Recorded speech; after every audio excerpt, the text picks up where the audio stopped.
What if the greatest civilization of the Aegean never lived on land, but instead built its entire existence beneath the waves? The Palace of Knossos, built into the red earth of Crete, seems like the pinnacle of terrestrial power. Its sprawling labyrinth of halls, the vibrant frescoes, the intricate plumbing, screams of a sophisticated, landlocked empire. But look closer.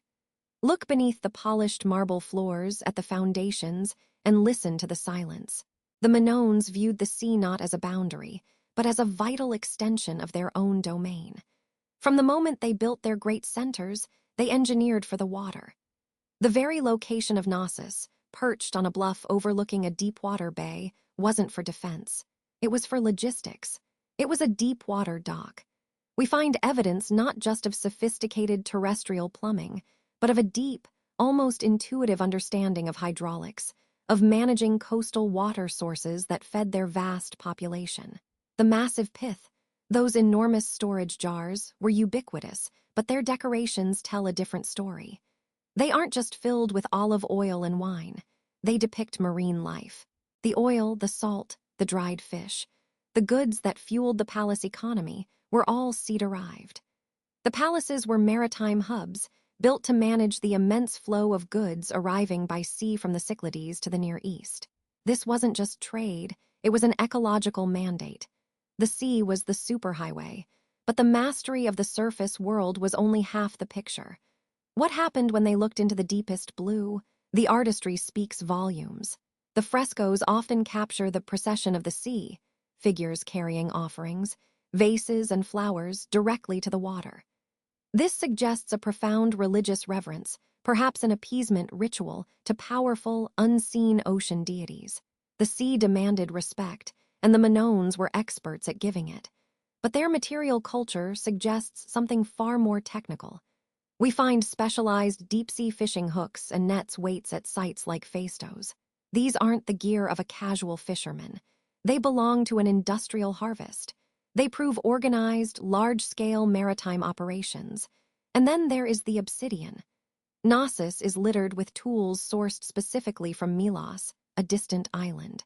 To move those high volumes of fragile, sharp volcanic glass, you need reliable, high-capacity sea routes spanning the entire Aegean.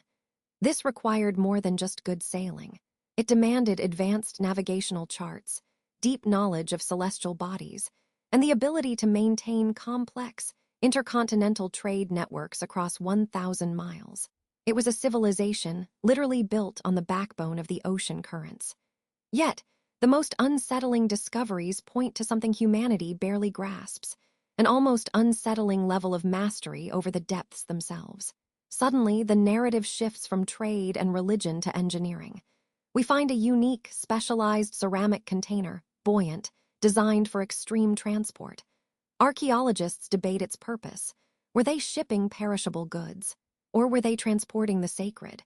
Or perhaps, something far stranger, human remains preserved across vast distances. This small, watertight container suggests naval logistics far beyond simple cargo hauling. It implies a controlled, industrialized approach to movement across the deep.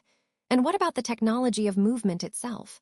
The Minoans were masters of the reed boat. Lightweight, highly maneuverable, capable of slicing through unpredictable currents and shallow coastal traps. These vessels allowed them to navigate the volatile Aegean with precision. It was a civilization that understood its environment in a profound, almost symbiotic way. They didn't just live near the sea, they built their life with it. But how deeply did they understand the depths? The evidence hints at something radical, something suggesting they operated below the waves themselves. The established narrative paints the Minoans as brilliant traders and engineers who simply utilized the sea. But a radical, unsettling theory suggests they were far more.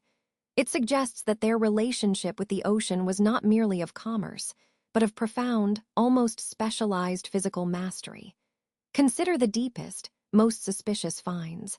Unusual artifacts recovered from underwater excavation near the original palace foundations. These artifacts defy simple explanation. Some researchers hypothesize that the Minoans possessed early forms of deep-sea diving apparatus, or at least specialized techniques for underwater construction. Imagine the effort, building massive, stable docks and moorings in unstable coastal zones. While they could build structures on dry land, anchoring their entire economy to a volatile coastline would demand unparalleled knowledge of deep-sea currents and underwater topography. This leads us to the incredible potential of the Linear A script, a script that remains frustratingly undeciphered. What if those glyphs don't record king lists or inventory counts, but rather complex nautical charts or astronomical calculations necessary for precise deep-sea voyages? The complexity of their trade network, connecting Crete all the way to Egypt, suggests a knowledge base that rivals the greatest maritime powers of the Mediterranean. They didn't just rely on favorable winds. They seemed to read the tides. And this understanding of the ocean's unpredictable power is reflected in their spiritual life. The Minoan belief system may have centered around a figure, a sea goddess, perhaps, whose power was tied to the unpredictable, churning, deep nature of the Aegean itself. This deity stood in stark contrast to any terrestrial or mountain spirits, emphasizing the ocean's primal, untamable force. The deepest revelation lies in the sheer resourcefulness needed to sustain this maritime empire. Their diet was heavily reliant on salt-cured fish and sea vegetables. Protein stability during periods of global upheaval. This wasn't just sustenance, it was strategic food security. Furthermore, the sophisticated drainage and plumbing systems in Knossos, while land-based, required a mastery of hydraulic engineering that can only be linked to a civilization that lived cheek by jowl with massive, powerful water sources. The very architecture of the palace was designed to maximize access to fresh coastal water and withstand the constant, powerful force of the sea. The evidence that they controlled a trade network spanning over 1,000 miles is overwhelming. They controlled the goods, the routes, and the people. But the greatest risk came from nature itself. Around 1600 BCE, the colossal eruption of Thera, the island of Santorini, detonated. This cataclysmic event did not simply wipe out a city. It fundamentally disrupted the entire economic and environmental framework upon which Minoan culture rested. The theory suggests the subsequent collapse wasn't due to a foreign invasion. No armies marched into Crete. It was an environmental tipping point. A permanent change in ocean currents, perhaps combined with gradual, devastating sea level rise, choked their vital maritime trade routes. They were masters of the sea, but the sea proved to be their ultimate master. Their disappearance wasn't a defeat. It was a strategic, catastrophic withdrawal from an unstable planet. They left behind a culture defined by the blue, a testament to unparalleled maritime genius, and a mystery that still flows beneath the waves today.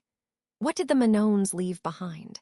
Not gold, not monumental, easily plundered statues, but a deep, undeniable blueprint of sophisticated environmental management and maritime dominance. They taught us that the ultimate measure of civilization is not how high its walls are, but how deeply it understands the environment it relies upon. They envisioned a world where the ocean was not a threat to be survived, but a resource to be commanded. The legacy of the Minoan palace is a chilling reminder.